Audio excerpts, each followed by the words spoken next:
The Xbox 360 global launch took up snowboarding and never looked back. The relevancy is just, I think, being authentic as a brand. I would like to hope that Chewy is. I will be successful one day and I will wear jeans and sneakers to work and it will be a thing. So I just wanted to solve bigger and better and juicier problems. But then I learned the power of my right arm. Just soak it all up. Like learn as much as you can and then take it with you. 1, 2, 3, 4. He's no one, she's no one, we're no one. Welcome to the Co-Pro Podcast. We're all about collective progression here at Nemo Design. And what you'll be able to find here in some of these podcasts is some information about creativity, leadership, and entrepreneurship.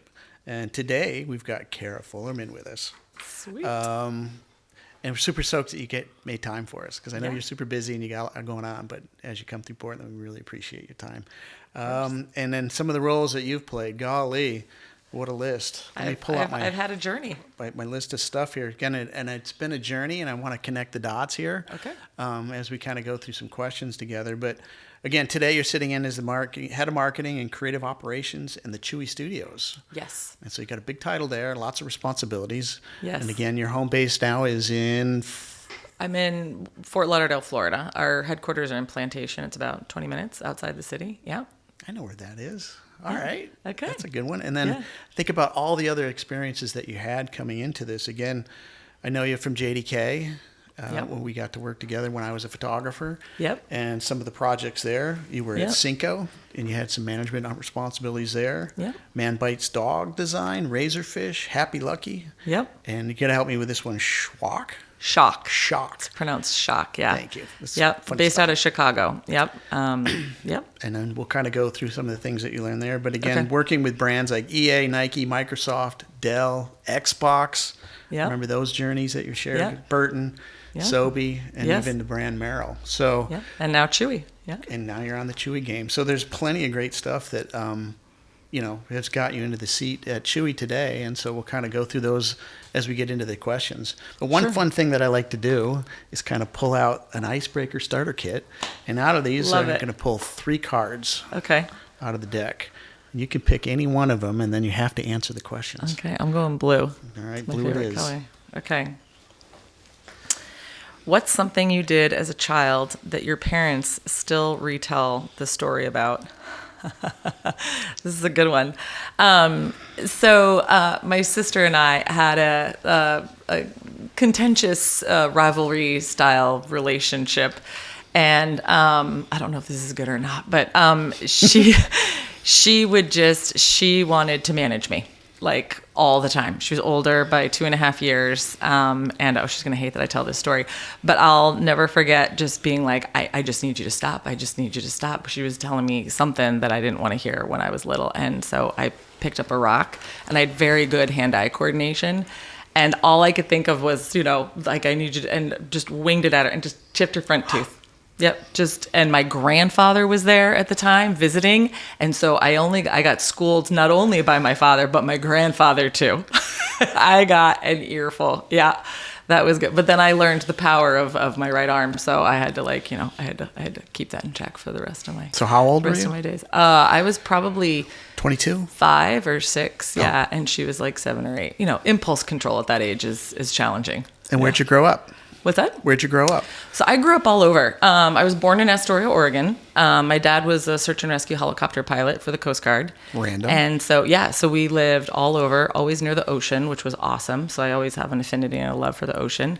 And then we ended up in Connecticut at the Coast Guard Academy. My dad was teaching navigation there. He passed away. But we ended up staying, which was really nice because I got to grow up in one place and put down roots. Yeah. It's a great story. Are you good with talking about your dad? Very, yeah. Because we give some homage to him too. And again, I'm sure that there was things that he shared to help you on your journey. Yes, he did. He empowered me at a very young age to just really focus on what I was passionate about. He always encouraged me. Did not believe in boundaries around gender and what I could accomplish. Always told me whatever I want to do, just go do it at 110%. That stayed with me really, really deeply at a very deep level for my whole entire life. He died when I was 9. And but we did like really interesting things wherever we lived. We would always take road trips. We would get out and see the world. We would experience the world. He imbued in me a sense of curiosity and learning that I still have to this day. I just actually did a road trip that we had done when I was a kid that we kind of recreated a little bit for my kids. But yeah, it took us to the New York Stock Exchange, explained to me how money worked and how the stock exchange worked. We did that as like a family trip, like things like that were just sort of outside the norm, that just sort of, yeah, I think probably set me on a path for sure, influenced me. Yeah. I miss that guy too. Like, he like was a cool guy to hang out with. He was awesome. It was a standing room only kind of situation at his memorial for sure. And unfortunately, that's when we find out if we're loved or not, is at the funeral. Yeah. So all the things we do today will help us make sure that room is full. Yes. And in that time, again, it's like, now you're growing up, and it seemed like athletics was a part of your program. Absolutely. Yeah. Early on, soccer, gymnastics,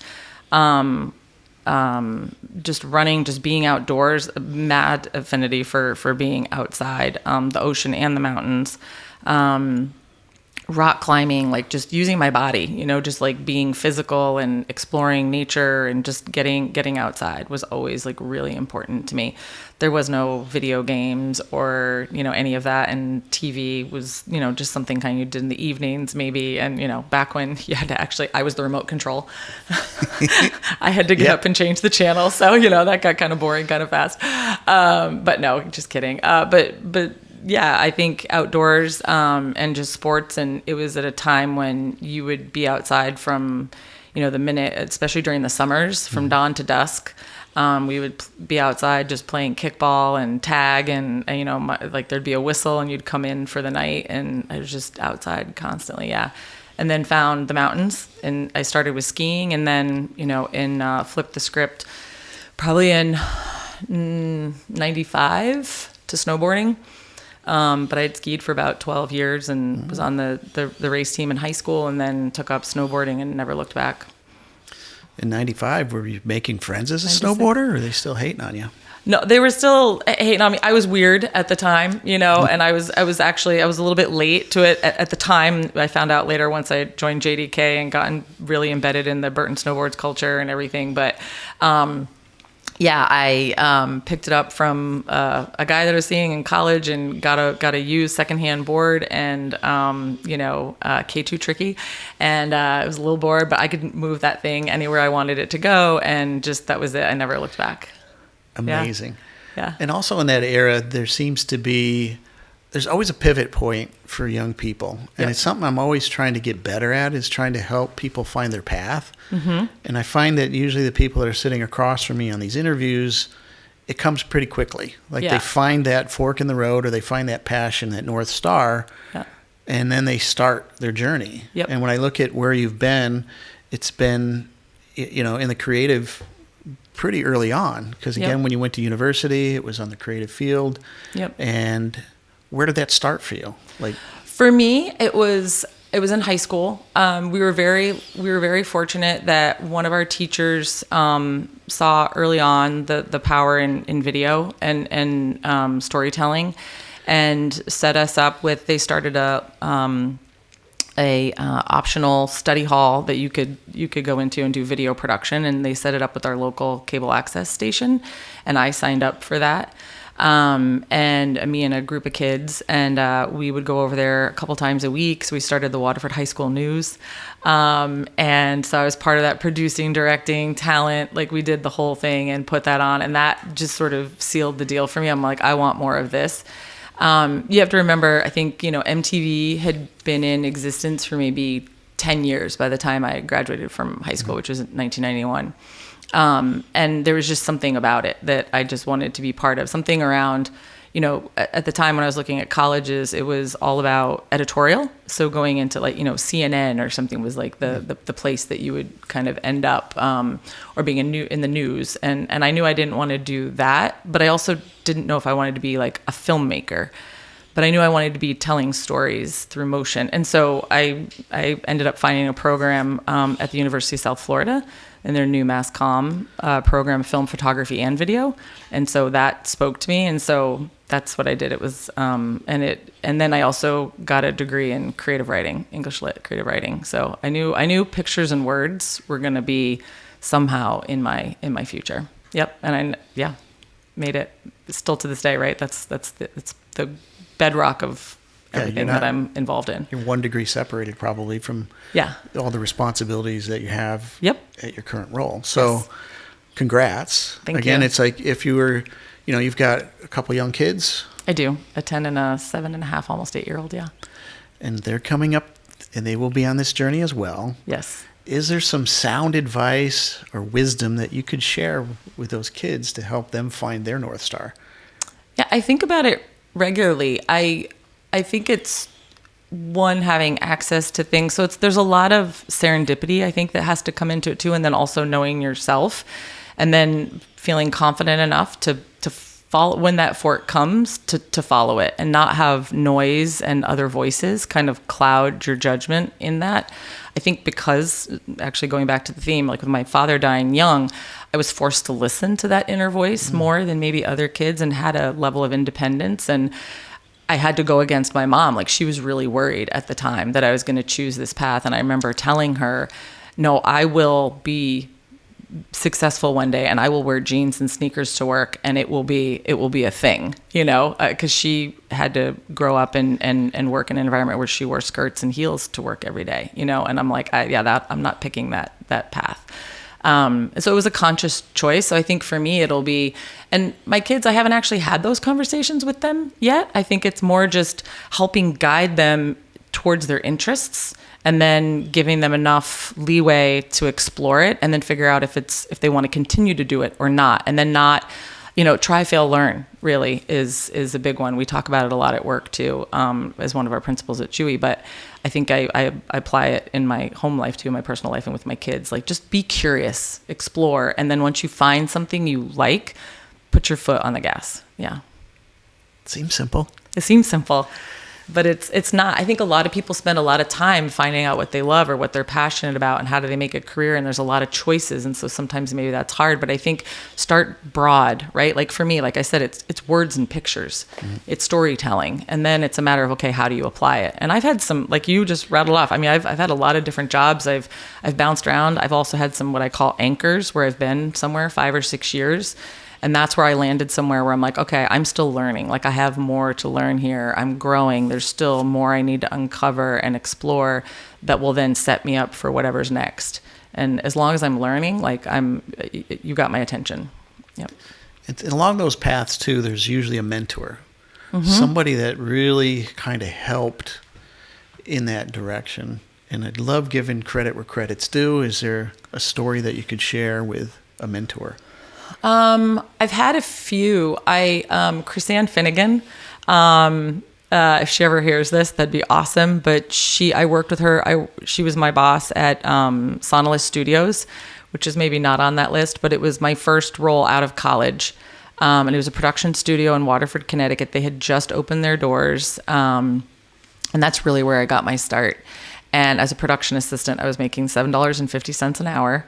And which like equates to like $14,500 a year. Let's be real.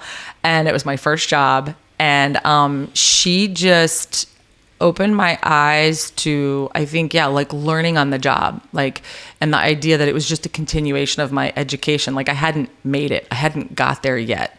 And so she's like, just soak it all up, like learn as much as you can and then take it with you. Yeah. And that seems to be a rolling theme I'm sure we're going to keep hearing as we talk together today. Yeah. And then you got into university, and you were no slouch. It sounds like there was a dual major. Dual major, dual minor. Yep. That's a lot of work. It was. But to me, again, it didn't seem like work. Like, I took classes all summer. So I was at school in Florida, but then I'd come home for the summer and I would take classes at UConn, Avery Point. And again, I just followed the things that I loved. I didn't know how it was going to turn out, like what I was going to do with it. And then my mom sent me this clipping in the mail of Sonolus Studios opening up. I'd gotten an internship at a place called Business Video Productions. And I just parlayed that. And I basically showed up on their door and didn't stop until they gave me a job. Silent Studios. I came home from college and I just, sent letters. Back then, like it was an actual physical letter, and then knocked on the door, showed up at the receptionist, handed off my resume physically. I think I went back like a couple times. Then they finally interviewed me and brought me on as a PA. I appreciate that energy. I know when we get those folks coming here at Nemo, they're the ones that you're going to sit down and talk with, because they give me energy as to like, yeah, you're going to make it. And they usually do. Yeah. It's pretty scary as a young person to kind of approach an adult and kind of go for it. So you started there, you weren't afraid. And again, there's like, I might have been a little afraid, but I was more motivated than I was fearful. And that's always helpful. Yeah. And I also resonate with what you said too, is a journey, not a destination. Mm-hmm. Again, I've had the pleasure here at Nemo of having lawyers work for me, therapists, a lot of these really expensive degrees that it didn't jive with them. They got into the workforce. And so even part of having this podcast here, knowing that there's going to be some young people listening to it, is hopefully get them to, find out what their trajectory is. And so if it's in the creative space and storytelling, then cool, let's help you out. Yep. Because they found that they were maybe not making lawyer money here, but they were much happier in the work that they were doing. Mm-hmm. So let's keep that path going. Okay. I got a big question again. We're a brand shop. I'm a brand guy. Yeah. The one definition I have to hear from you in the seat that you're sitting at is, what is brand mean? Oh, wow. When I hear brand, to me, it represents so many things. I think that's actually, it's not one thing. So I'll flip that on its head. I think it's a combination of things. It's one, how you show up. It's what you say. It's what you put out into the world, whether that's through product. It's a combination. It's a full experience. So it's your product, whether that's digital or physical, something that manifests. It's how your customer interacts with you, and then how you talk about yourself, hopefully, ideally with consistency, that makes up the full experience. So, I don't know, for me to do it well, it can't be hollow. Like it has to actually be authentic. It has to deliver on what that product is, what that thing is that you're trying to connect with, and provide customers to live their lives better, in a better and more meaningful way. So that's why connection to brands, I think, is so important. And the ones that are doing it really, really well have mastered that. Well, let's keep going with that. Which brands are doing it well and why? Oh, man. I'd like to hope that Chewy is. Like, I think, maybe that's a lame, like easy layup answer, but we try really, really hard to make sure that we deliver on our mission, that we are the most trusted, destination for pet parents everywhere, and our partners. A little plug for Chewy, but I think that we do that. Pets are such an extension and integral part of people's lives, and we take that very seriously. And in our customer service, it starts there, and it just kind of embeds itself throughout the organization. The story you shared at Chewy, and you can never outspend your customer.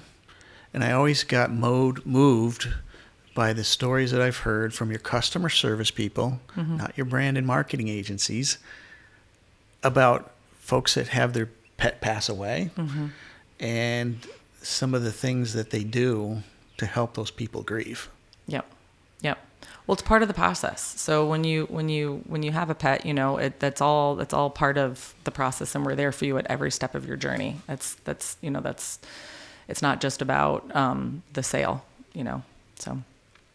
Yeah. Well, what was your favorite story from one of those customer service? Customer service. I think one of the ones that's talked about for sure is a customer service agent getting a call, and the woman was having trouble getting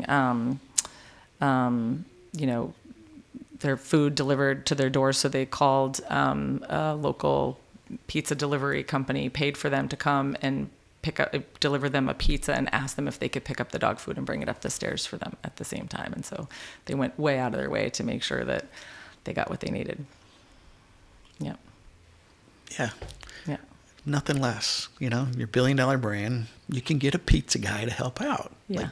Like, genius. I love those stories. Yeah. And again, you can't replicate them. They just happen. And again, you know, it really brings up the culture and the creativity that happens within your company that you're currently running, to get to people to be able to have enough whereabouts and confidence that they can go ahead and spend that money or make that move and not be afraid of losing their job. Right. So tell me more on how that culture that's created at Chewy is able to make these things come to life. Yeah, I think we just empowered our customer service team to do that. You know, we don't worry about how much time somebody's on the phone with somebody. You know, it's just about that customer experience, and making sure that we are meeting them wherever they are at on their pet parenting journey and getting them, yes, to the right products and the right things, but more just listening and just being there for them. And it's deeply embedded and very much part of our culture and what we're all about. And it's part of our, just the fabric of the brand. Yep.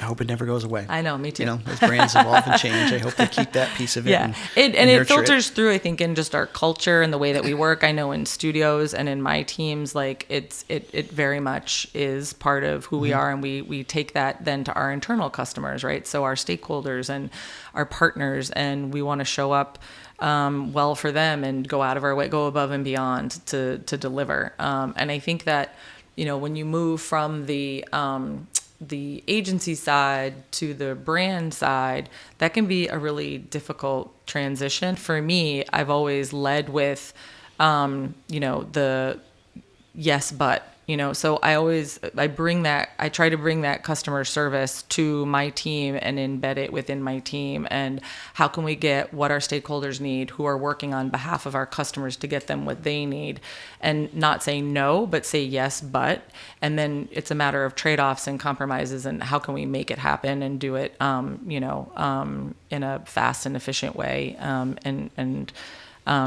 Just make sure that we're doing everything we can to deliver a quality experience. Yeah. You tapped on something there too, with it going between, let's say, agency side and brand side. Mm-hmm. And, we're on a journey coming out of college, and you're starting on your way as a storyteller, as a brand expert. And each of those seats that you sat in along your career has kind of, you've been able to take something away from it. And so again, one of the stories I remember when we talked earlier was you were on Xbox, and I'll say that's sort of in the middle of your trajectory. And, and I felt bad for you because all the travel that you're going under. It sounds glamorous, but it sounded like a grind too, and having to launch this Xbox product and, be the liaison for literally the whole world, to be able to get that thing to come to life and have everybody educated on what it would be. Yep. And that's one. I'm starting in the middle, but I'd really like to back it out a little bit and go, hey, I was at this shop, or I was at this brand, I learned this. And even like at Cinco, I know that you were in the managerial position, and so you're probably learning. There's a thing I have, it's called the Peter Principle. Do you know this theory? So there's a guy wrote a book on basically promoting people to their least efficiency.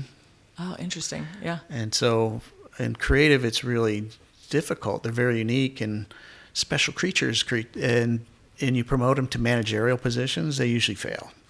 And so it's like, now it's not just the art and the craft of building something. Mm-hmm. Now they have to manage a team of 7 or 8, and that's a different skill set altogether. Yeah, absolutely. And you don't necessarily need to be a creative, actually, to be a good manager of people. And so I've had that conversation with talented art directors here, is like, here's where we're at. We're a small studio, but if you want, it's this industrial revolution thing that you get promoted to this managerial thing, and then you get more money and all the rest. But I find that a lot of those folks aren't happy. They really, creators want to keep building and doing.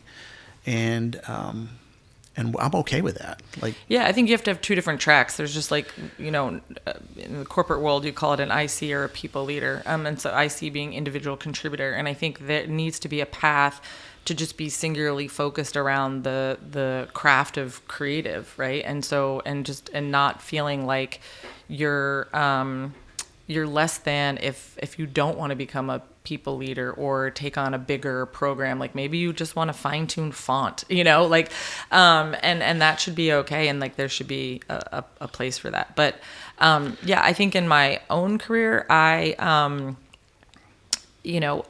would always look for in growing, like in growth and development. Like for me, I was always just very curious. And so it's like, what is that next thing? How can I kind of started early, like, oh, this is just an extension of my undergrad degree, right? Like, so I'm just going to keep learning and just add on to that. And then it was kind of like, okay, what's my master's level of that? And what do I need to learn to feel like I've mastered the next level? And it brought me up through, I went from the production side of things, which brought me into, account management. So sort of like project management into account management and then business development. And then it was all about like less about sales, but more about solving bigger problems.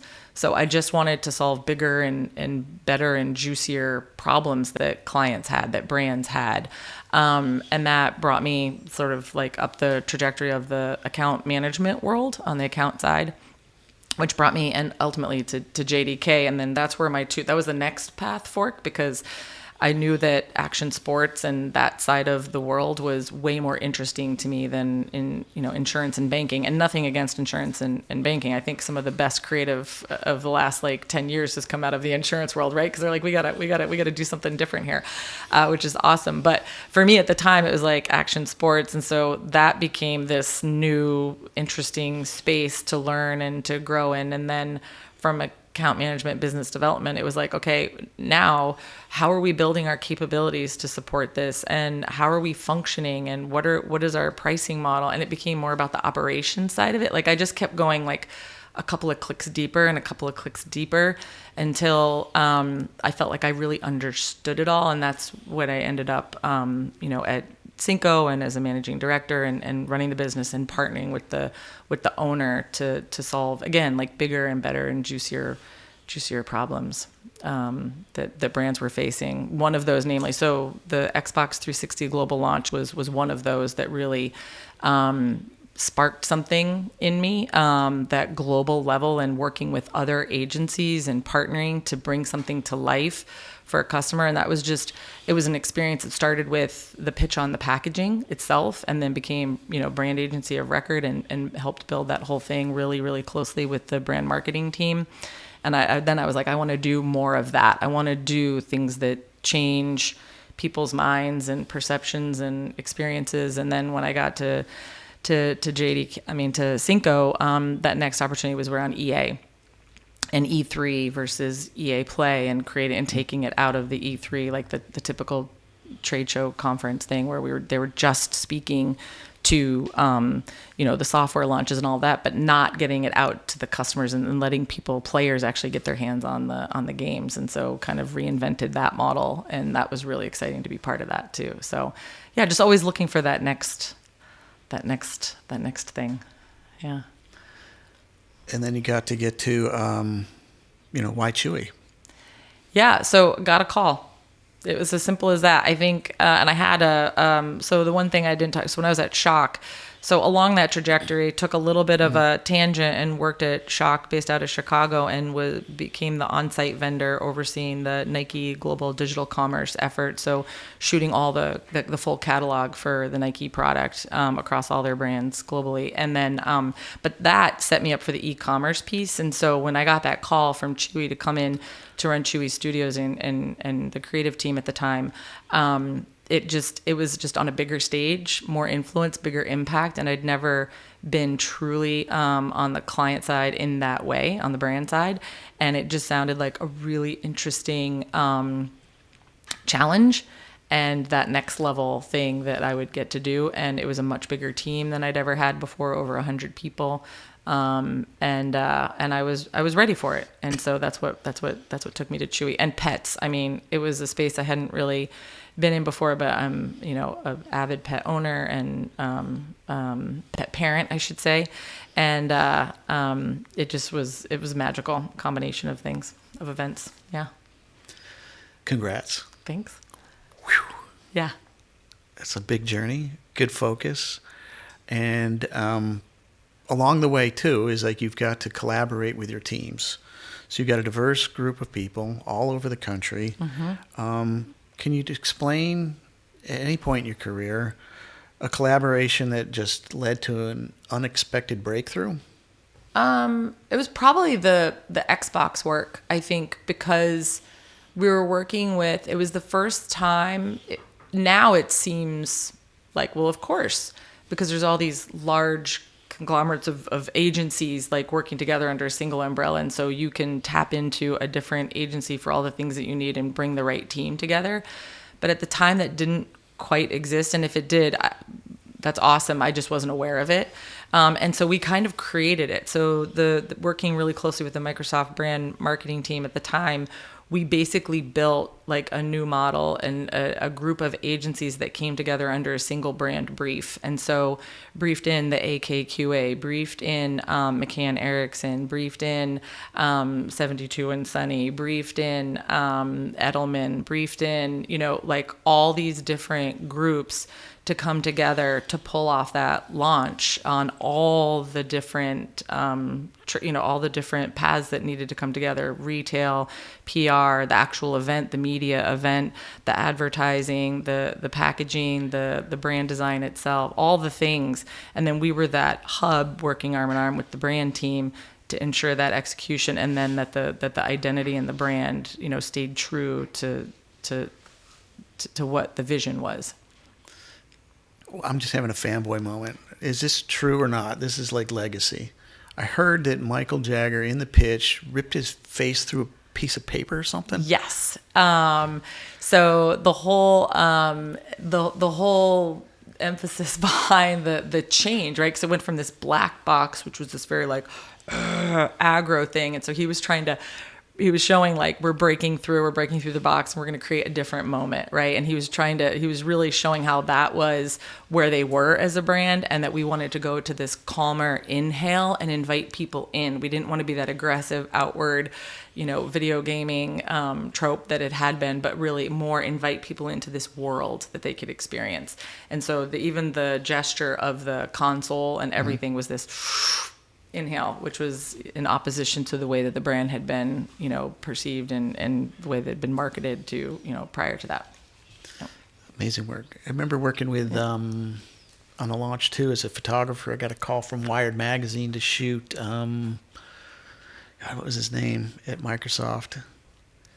Oh, I'm sure you worked with him, but I ended up making him float in midair above the product. And was it Allard? Yeah, Jay Allard. Yeah. Small World. Yeah. Worked with him too, and then we did the Zune after that. It didn't go quite the same. We won't go as with the this. Zune. Didn't go quite the same. Some things work, some things don't. Yeah. But yeah, Jay was he was on that one. He was that guy. Yeah. And then there's the other part too is again the how our worlds like cross over and weave together. That's so. But that's part of collective progression too. Yeah. Is it? It's like it's it's the trust that you build when you work with people. And you know that they're going to deliver for you, and they have the right intent, and they want to win with you.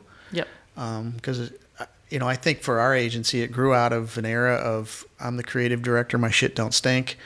I think you remember that era. And then Nemo means nobody. It could be anybody. It's all of us. And so it was really love that. Wanting to be inviting everybody into the circle to share their 2 cents, because everybody's got a different point of view. And then what rises is going to be the answer. It'll show itself. Yeah. So that's part of what we wanted to be, is the antithesis of what the world was at that time in the creative industry and ad agencies. And part of that was, as a shooter, I'd get that. As a photographer, you'd run into those guys and be like, you're going to tell me what to do on snow? Sure. Yeah, let your ego run this shoot. We're going to never get a shot. It happens. And again, I think that led to another opportunity for us. And I think that's the other part is that when you do have success with people, you just want to keep working with them. Yeah. And so Once there will you be a find common that theme. magic and you feel that flow, you just want to keep it going. Other one too is that through your journey, again, the invention of social media happened. Yes. And again, we'll call it the digital landscape. Again, I'm super curious on how you keep up with it, and then your thoughts on social media and promoting a brand. Sure. So for me personally, within my team, we have people that are dedicated to it. Like that is their passion, kind of like words and, like there's my passion and I've moved more in the operational area, but we have teams that, we try to hire very, very well. And for people that are, the right tool for the job, if you will. Right. And so I think we've brought a team together for our social and programmatic, for our channels, that have that love, have that passion for that real time, dialogue, conversation with customers, with the people that are living the brand, and making sure that the conversations that we're having with them are relevant, whether that's all of our organic content or paid, that's maybe cascading off of a campaign or what have you. But the relevancy is just I think being authentic, right, as a brand, being true to your brand, being consistent, and being interesting, right? I think with social media, it's all about timing, and it's about trend and what's happening right then in the moment. And I think if you're showing up and you're relevant and you're in the conversation, then people will believe you and they'll continue to want to connect with you and trust you to deliver a point of view for us around pets that's unique, and we're bringing them something new and interesting. So. Well, now Chewy's a multi-billion-dollar brand, and it's like there's always some COO that's measuring everything. And you mentioned authenticity as part of the communication that's going out. How do you measure that? Like, where do you keep yourselves accountable to the greater powers that be that are holding checks for all of us? Yep. So I think, Chewy aside, I think in the performance world, that there is a lot of pressure on performance marketing, right? And I think if you have any, everybody is beholden to some sort of bottom line, and I think anything programmatic and lower, mid and lower funnel, like it's the channels and it's how you're driving to bring in new customers and to continue to speak and make sure you have a strong connection with your existing customers. And there is a bottom line at the end of the day, and you do need to ensure that you have, a model that works for you and enough customers in your pipeline to be able to hit your revenue goals. So I think if you're a mature business person, you understand it's just part of the mix, and then it's a matter of like, how do you leverage it and how do you do it in a way that is a multiplier for the brand. You know what I mean? That like it becomes, if you embrace it in the right way and you get excited about it and you think, okay, what are the messages that we can deliver to these audiences? Where are they at? What are the things that they're interested in? And you build those connections and you are bringing new customers and reaching your existing customers. I think it's gonna, it's just one tool in the arsenal of tools that you have to get your message out there and get product awareness and bring people into the brand. And yeah, ultimately you do need to convert, you need to sell what it is that you're offering. And so that's kind of how I look at it, and I don't shy away from it. I don't shy away from data. I don't shy away from analytics. I don't shy away from how are we doing. I've spent the last, I think, year and a half in really building out a robust data set and building in measurement and reporting and all of that to my teams, and we report out on it regularly. We meet on a regular basis, and our teams are really invested in like, how are we doing? How is the work that I'm making actually resonating? Is it moving the meter? So I think creatives, like, they have a really big seat at the table when it comes to that. And if you can get them excited about it and inspired by it, it doesn't become drudgery. It's a really fun challenge. Well, that brings up the other gorilla in the room, AI. Yes. It's not going away.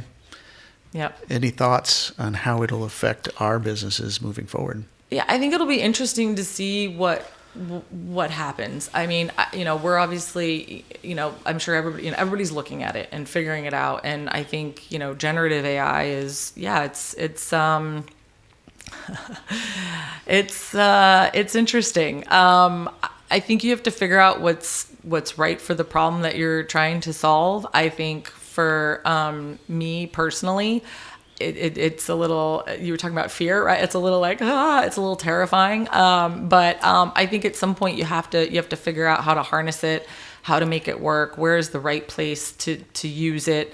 And not everything is generative AI. AI, when used well, is a tool set that can help you actually remove repetitive tasks and automate some things that are just getting in the way of the creative.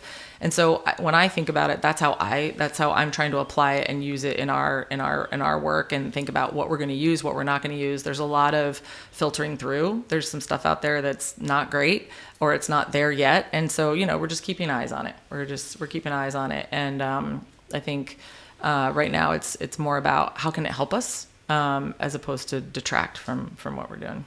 Yeah. Thanks. Mm-hmm. We'll keep an eye on it with you. Yeah. Please curious. Please do. All eyes on it. And again, back into, again, trying to give some value for folks listening today. And it's like, we're building future leaders in all the teams that we're running. What are some books, references, something that you could share that would help somebody to become a better leader?